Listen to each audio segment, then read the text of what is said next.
YouTube, how are we doing? It is your boy the Greek Mamba here, back with another video on this Double-Edged Gaming YouTube channel. So today's video is going to be a little different. We haven't done a video like this on the channel. This is a post commentary, so the gameplay you're watching is already pre-recorded, and I've recorded this commentary separate from the gameplay because I wanted to talk to you guys about the CWL 2018-2019 Black Ops 4 rule set that was just announced yet last night as I'm recording this commentary. So I just want to give you guys my thoughts and opinions on this, stress some concerns, some things that I like, because I am an avid Call of Duty esports fanatic basically, and I hope to be able to get a series going on this channel that discusses the CWL this year, because that is something that I really enjoy. But anyway, it's already been a minute, so let's go ahead and get into the rule set. So the first thing I want to tell you guys about this is our third game mode. So we don't have capture the flag or an uplink mode in this game. So I think we all kind of saw this coming, but we're going to be playing control as our third game mode. I like this. The only issues I have with control is it can be really defensive dominant because of the way the lives work out. And honestly how far away from the points you spawn when you're on offense. So that's going to be something that they need to take a look at, the spawns in that, and also the overtime round. So once it goes 2-2, whoever ends up getting defense is going to be at a really big advantage to get that third point and win the match. So I'm thinking maybe the overtime round needs to be something a little different, like maybe a singular point that both teams try to capture. Something of that nature I think would be a lot better, unless they do end up changing spawns to where the offensive team spawns a lot closer to the points. So the maps we're getting, we're actually getting a lot of maps, which I really like that. I think we have we have 7 hardpoint maps. So if you watched World War II, you knew that kind of got stale with all the maps. So I'm glad to see that they're using a lot of maps, even the throwback maps. I don't really mind that. I know they're not new, but Slums is going to play good in hardpoint. I don't care what anybody says. So I'm happy to see that make a return. We do have some questions about Summit hardpoint and Summit search and destroy.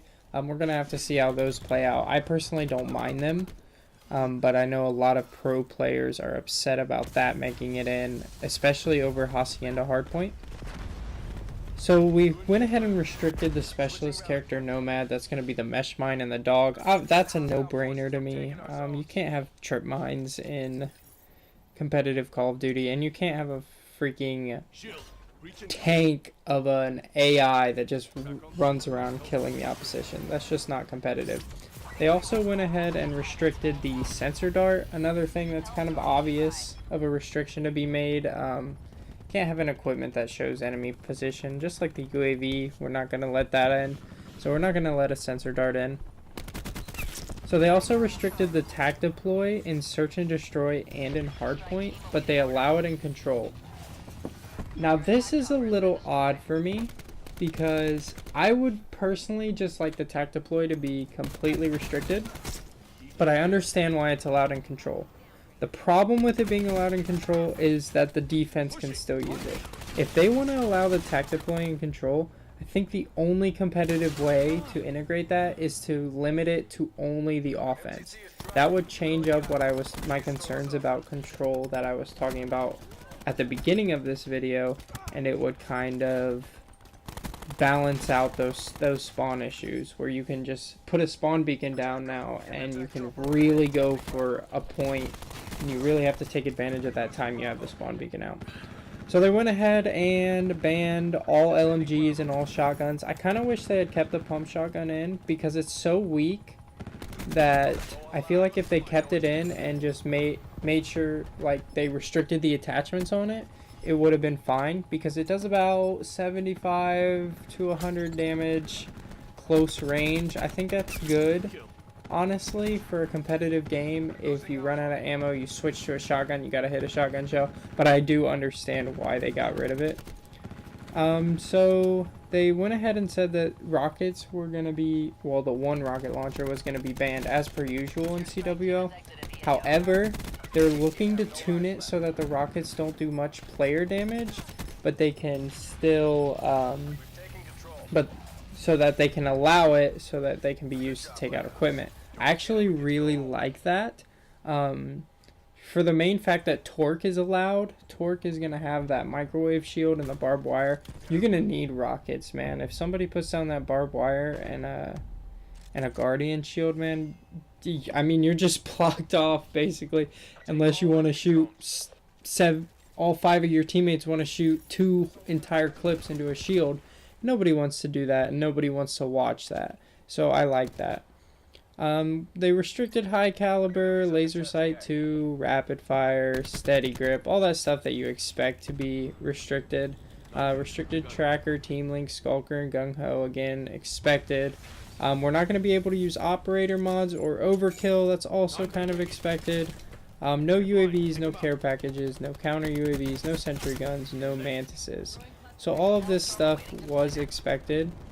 Now I want to talk about, now that we've talked about what they did ban, I want to talk about what they didn't ban a little bit. And this is actually, I think, what pros are most upset about. So what they didn't ban, I'm just going to like go ahead and go down the list here. They didn't ban Ajax, which is the shield character.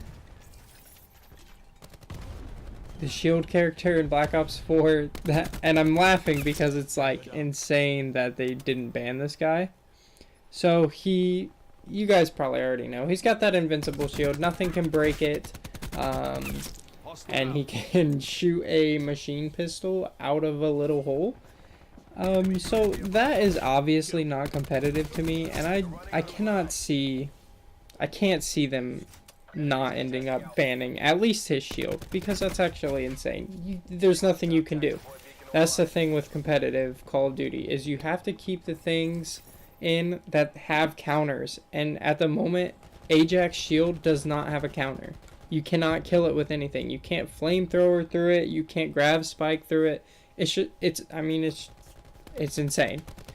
Now let's talk about the 9-bang. This is a big issue. So you get the 9-bang every 41 seconds. It's actually really fast. It's the fastest of everything except for Ruin's grapple hook, which you get every 10 seconds. So the thing with this 9-bang is it's crazy overpowered. If you're not using tac mask, it hits you. You are stunned and you literally can't do anything except hip fire your gun, and you can't see while you're stunned. So you're just hip firing into the abyss. For like 7 to 9 seconds, depending on how close that thing lands to you. That is actually insane. So, in my opinion, they could keep the 9-bang, but to do that, one of like 3 things need to happen. Either the cooldown on that needs to be way up, like closer to 1:20 seconds. You can't, maybe even further, like 2.5 minutes, honestly, for that 9-bang, because it really is that powerful.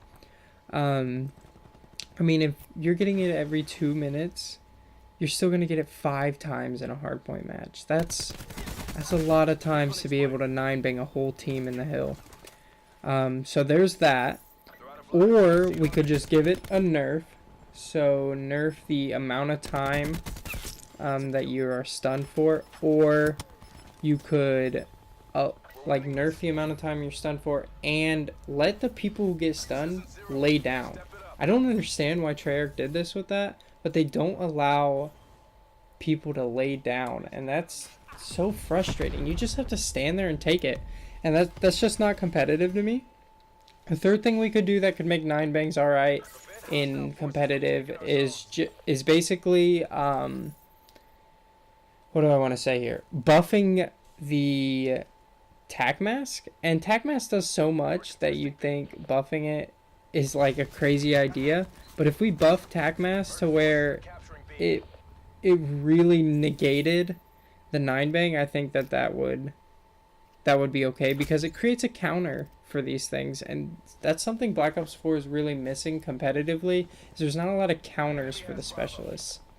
So then we move on to battery. I'm fine with battery stuff. We have crash.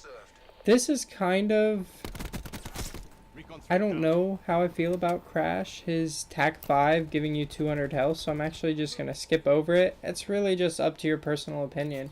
If you think you should be able to get 200 health at some point. But you do have to use a specialist for it, so... Here we go to Fire Break. So Fire Break's got that reactor core that hits through walls. I am on the minority of this. I think that's great for competitive. I think, like, sacrificing a player in a hill break to use that is really interesting. And to see the teams that are defending the hill, how they're going to react to that, I think that's really interesting. So I'm actually glad that they kept that in here. Now let's move on to Prophet. So Prophet, I am extremely upset about him being left in. So Prophet's got the Seeker drone for his equipment, which he's going to get every 1 minute and 5 seconds. He literally throws down a little, like, I don't know what you would even call it, but it's a little drone that drives around the map and it'll stun people. It's fairly easy to get out of, but it does render you incapacitated and you can't ADS for at least 3 seconds if you're going through the animation of unplugging it. This just doesn't seem competitive to me at all. It takes no skill to use, and I mean, 3 seconds is a long time in Call of Duty to be stunned and incapacitated.